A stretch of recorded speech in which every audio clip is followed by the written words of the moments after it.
Firm join करने के फ़ायदे क्या हैं? मैंने क्या किया, कंपैरिजन ये बनाया ही नहीं कि फ़र्म के नुकसान क्या हैं। फर्म के फ़ायदे देखेंगे, इंडस्ट्री के फ़ायदे देखेंगे। फर्म का फ़ायदा क्या है? Diversified exposure. आप फर्म में हैं, फर्म में आपने 3.5 साल में हो सकता है आपको 15 तरह के क्लाइंट मिले। एक टेक्सटाइल का काम कर रहा हो, एक शायद एक बैंक हो, एक शायद जो है वो एक एजुकेशनल कॉलेज हो, एक शायद कोई दीनी मदरसा हो जिसका आप ऑडिट करने गए हैं, एक शायद एक इम्पोर्टर हो जो माल मंगवा के और सप्लाई करता हो डिस्ट्रीब्यूटर को। Diversified exposure. आप बहुत सारी जगह पे जाएंगे, बहुत सारे सिस्टम्स देखेंगे और सबको थोड़ा थोड़ा सा समझ लेंगे तो आपको गेमें समझ आ जाएंगी बहुत सारी। Professional grooming. फर्म में क्या होगा, फर्म में जब आप जाएंगे तो आपके सीनियर ये वो सारों ने कुछ ने टाइयाँ लगाई हुई हैं, कोई ड्रेस पैंट शर्ट है, आपको अपने इर्द गिर्द जैसे प्रोफेशनल नज़र आएंगे। जबकि इंडस्ट्री में शायद आप जाएं तो आपको कुर्ते शलवार में लोग आके बैठे हुए नज़र आ रहे हों। हाँ, आप खुद भी सोचेंगे यार अब यहाँ जिस तरह से भाई ने कहा ना इधर बड़ा इजी है, जैसे मर्जी कपड़े पहन के आ जाएं, तो हो सकता है कि वो आप आहिस्ता आहिस्ता ना वो अपने प्रोफेशन से दूर और बस एक नौकरी करने वाला, एक जैसे नहीं गवर्नमेंट डिपार्टमेंट में एक बंदा बैठा होता है जो बस अपनी ज़िंदगी गुजार रहा होता है। तो चांस ये है कि फर्म से निकलें तो वो वाली प्रोफेशनल ग्रूमिंग जो फर्म में होती है वो मुतासर हो। ऑल्दो ये प्रोफेशनल ग्रूमिंग भी आप फेसबुक पे देखेंगे तो लोग इसे बड़ा चैलेंज करते हैं कि कौन सी प्रोफेशनल ग्रूमिंग, तो इसमें भी कुछ प्लस माइनस हैं। नेटवर्किंग। फर्म में आपके कनेक्शन ज़्यादा बनते हैं। फर्म में आपसे ऊपर सीनियर्स की एक लॉट है, वो अलग अलग जगह जॉब करने जाएंगे, तो कल को आपको जॉब की ऑप्शन जब ढूंढनी होगी तो शायद आपके उनसे कनेक्शन की वजह से आपको अपॉर्चुनिटी ज़्यादा मिल जाए। इंडस्ट्री में शायद ये वाला मज़ा नहीं है। इंडस्ट्री में आप एक ही इंडस्ट्री में बैठे हैं तो आपसे ऊपर वाले भी एक ही इंडस्ट्री में जाएंगे भी तो वो उसी इंडस्ट्री में जा रहे होंगे, तो वो बहुत ज़्यादा आपके पास शायद ऑप्शंस उस तरह से ना हो। जॉब रेफरेंसेस वही नेटवर्किंग के साथ कनेक्ट हो जाते हैं। सीए कम्युनिटी से इंट्रैक्शन। आप जो फर्म में बैठे होंगे ना तो आपके सामने नीचे जूनियर आ रहे होंगे, आपका अपना पेपर पास नहीं है, वो एक पेपर पास करके बैठे होंगे, आपकी हैरत जाग जाएगी। 3-4 दिन तक कम से कम जागी रहेगी और आप जो है ना पढ़ने की कोशिश करेंगे, फिर आप सोचेंगे नहीं गला ही मनिया है, पढ़ के पेपर पास नहीं होते। लेकिन कहने का मतलब जब आपको अपने इर्द गिर्द सीए वाले बहन भाई नज़र आ रहे हैं और वो मुसलसल मेहनत कर रहे हैं, एग्जाम लीव पे जा रहे हैं, तो आपका भी दिमाग कुछ सोचेगा। इंडस्ट्री में जाने के बाद हो सकता है आपको कुछ अर्से बाद यही भूल जाए कि इम्तिहान होते कौन कौन से महीने में। तो ये है कि फर्म में रहते हुए आप कनेक्टेड रहते हैं अपनी उस सीए कम्युनिटी से, जो कि इंडस्ट्री में आप थोड़ा सा दूर हो जाते हैं। अपनी प्रैक्टिस स्टैब्लिश करना। आप में से कुछ लोग अगर एंटरप्रेन्योरल माइंडसेट रखते हैं कि मैं कल को अपनी फर्म शुरू करूंगा, मैं अपना काम करूंगा, तो ऑडिट फर्म शुरू करने के लिए आपके पास अगर फर्म का ही एक्सपीरियंस हो तो वो एक प्लस होता है उसकी वजह से। वरना आपको अगर आप इंडस्ट्री में हैं तो फिर आपको कुछ अर्सा फर्म में लगाना पड़ता है, तो फिर आई आपको इजाज़त देता है कि आप अपनी फर्म रजिस्टर करा सकें। तो अगर आपने अपनी प्रैक्टिस शुरू करनी है तो फर्म में रहना बड़ा अच्छा है, और ऐसे में छोटी फर्म में रहना बहुत अच्छा होता है। आपको थोड़ी सी देर में आप सीनियर हो जाते हैं और कुछ अर्से बाद आप मैनेजर बन के बैठे हुए क्लाइंट से कम्युनिकेट कर रहे होते हैं। आपको क्लाइंट घेरना आ जाता है, क्लाइंट को सर्व करना आ जाता है, क्लाइंट के साथ सेटिंग करनी आ जाती है, और बिज़नेस कैसे चलता है वो समझ आ जाता है। तो फर्म के अपने ये प्लस हैं। इंडस्ट्री के प्लस क्या हैं? Privilege stipend. ज़्यादातर इंडस्ट्रीज़ फर्म की निस्बत बेहतर स्टाइपेंड दे रहे हैं, क्योंकि उनके लिए बड़ा मुश्किल हो जाता है कि वहाँ उनका ऑफिस बॉय ज़्यादा पैसे ले रहा हो और उनका ट्रेनी कम पैसे ले रहा हो, तो उनके पास वहाँ कंपैरिजन पॉइंट होता है। सीए फर्म वालों के पास कंपैरिजन पॉइंट नहीं होता, क्योंकि वो ऑफिस बॉय वाला काम तो बच्चों से ही करवाते हैं, तो उनके पास ऑफिस बॉय तो होता ही नहीं, तो मसला ही ख़त्म हो गया। ऐसा नहीं है, पता लगे आप लोग वाकई सीरियस हो जाए, एक आध ऑफिस बॉय होता है। अगर वो कभी छुट्टी पे हो, कभी कोई और काम कर रहा हो, कभी बहुत मसरूफ़ हो। क्या है बना लगे।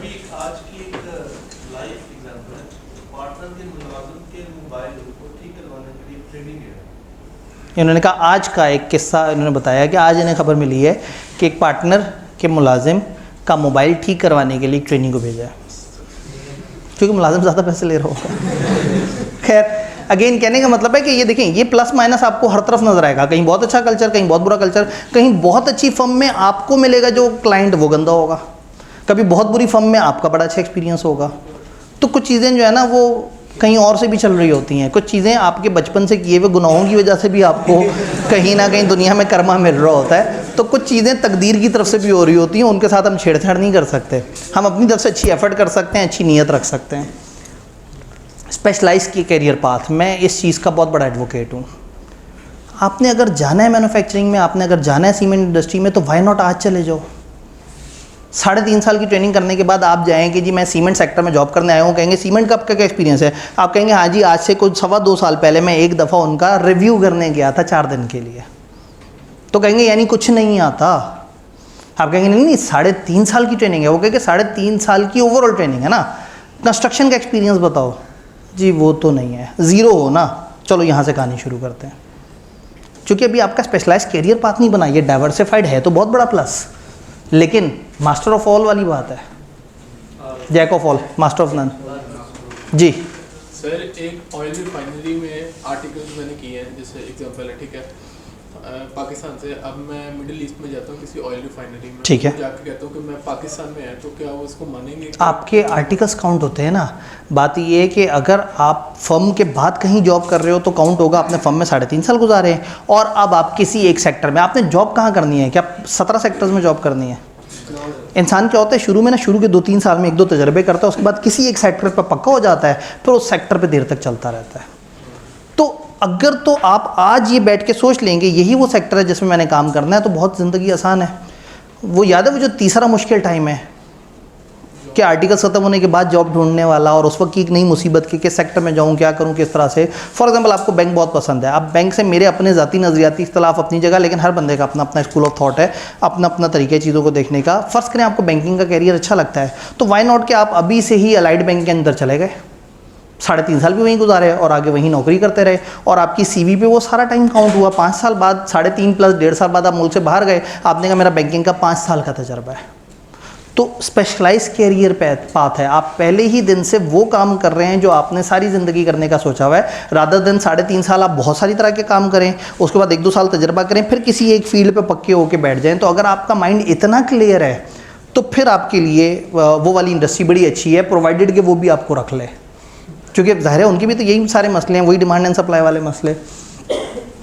जॉब इंडस्ट्री में आसान हो जाती है, काफ़ी आसान हो जाती है, क्योंकि आपको उस इंडस्ट्री में इतने ताल्लुक बन गए होते हैं, इतने सारे लोगों से आपने कनेक्ट कर लिया होता है, तो वो इंडस्ट्री आपके लिए बड़ी ओपन हो जाती है। फिर जैसे इन्होंने ऑयल एंड गैस की बात की, अब SNGPL पाकिस्तान का सबसे बड़ा नाम है ऑयल एंड गैस के अंदर, और जाहिर है गैस के अंदर 2 ही सेटअप हैं पूरे पाकिस्तान में। अब अगर आप SNGPL में जॉब कर रहे हैं और मिडल ईस्ट में या मतलब आप देखें सऊदीया में स्पेसिफिकली आगे करके ऑयल्स की रिफाइनरी और उससे रिलेटेड अकाउंटिंग और उसके अंदर जॉब्स निकलती हैं या अपॉर्चुनिटीज़ होती हैं, तो आपके पास तो मोस्ट राइट एक्सपीरियंस है।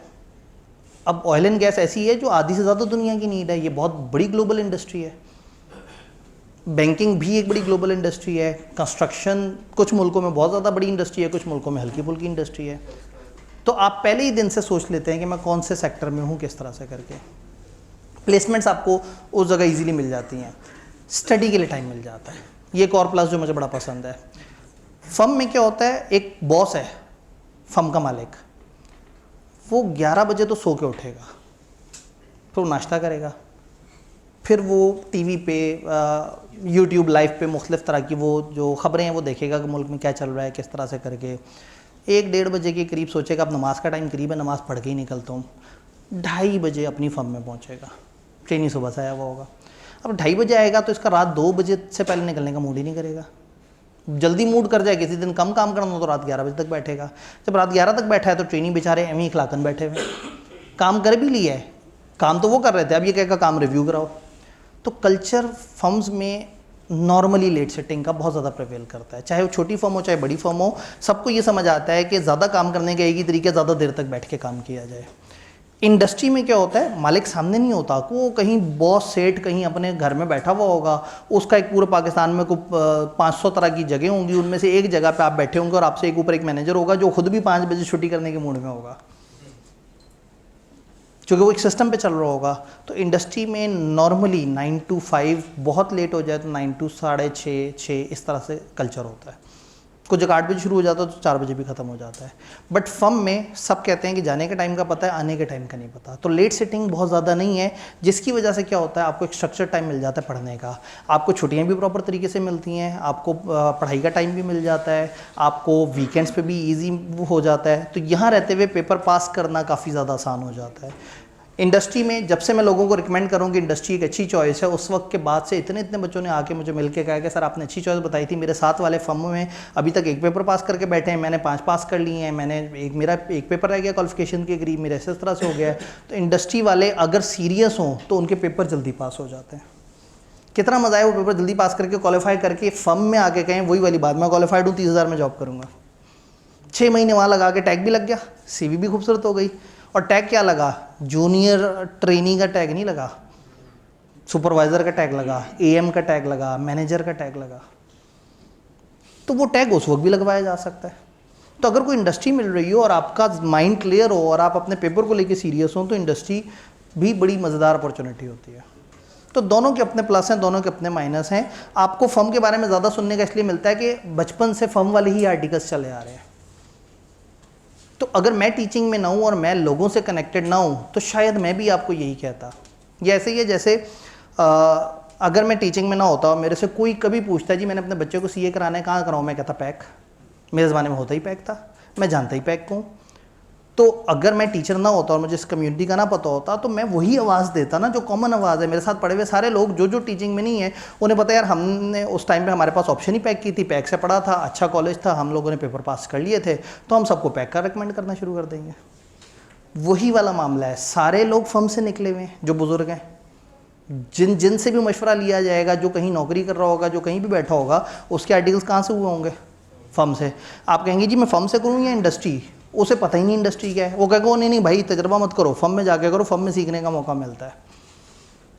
तो मैं चूँकि विद एक्सपीरियंस और विद जो मुख्तलिफ लोगों के साथ फीडबैक, जो मेरी एक्सपेक्टेशन थी अबाउट इंडस्ट्री, अल्लाह का शुक्र है वही सही भी रही है कि बच्चे जो इंडस्ट्री में गए हैं उनके पास टाइम एम्पल था, उन्होंने अपने आर्टिकल्स के दरमियान क्वालिफाई भी किया है और उनको पढ़ने का मौका भी मिला, और अभी वो सारे के सारे अच्छी जॉब्स पे हैं, या उनकी अपनी ही जो इंडस्ट्री है वो उन्हें रख लेती है, नहीं तो उससे बहुत ज़्यादा पैसे पे वो दूसरे मुल्क मूव कर रहे होते हैं।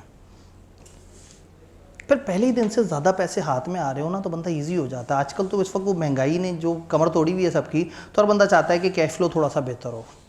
तो मेरे ख्याल में शुरू की जो 4 फर्म का कॉन्सेप्ट है, बंदा पहले वहाँ अप्लाई करे, फिर उसके बाद नीचे जो 19 है उसमें जिनके बारे में बहुत बुरा सुन रखा हो उनको साइड पे कर दें, और ऊपर की चंद में अप्लाई किया नहीं हुआ तो फिर सेकंड प्रेफरेंस करनी चाहिए इंडस्ट्री की, और जब कुछ भी ना मिले तो एंड पे फिर वो QCR हो, बाकी फर्म वगैरह की तरफ कोशिश करनी चाहिए।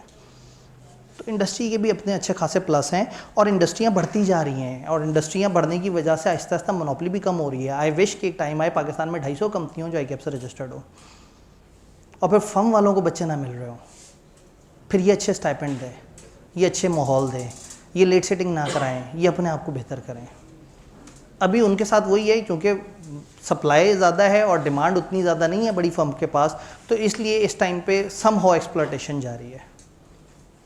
मैंने आपसे पहले ही कहा था कि मैं थोड़ी सी सच्ची बातें करूँगा, ऑल्दो मतलब मेरे अपनी फील्ड वाले मुझे मारेंगे, लेकिन सच यही है कि जाहिर है इस वक्त डिमांड एंड सप्लाई की वजह से ना एक कॉमन सेंस वाला बंदा भी जब उसे फ़ायदा नज़र आ रहा होता है ना, तो वो ज़रूर देखे ना। हमारे पास एक बच्चा आके अच्छा भला एडमिशन करा के गया होता है बाहर दोस्त के, तो वो पागल हो गए, आपने आपको मेल नहीं की थी, उनको मेल करनी होती है, डिस्काउंट मिल जाता है।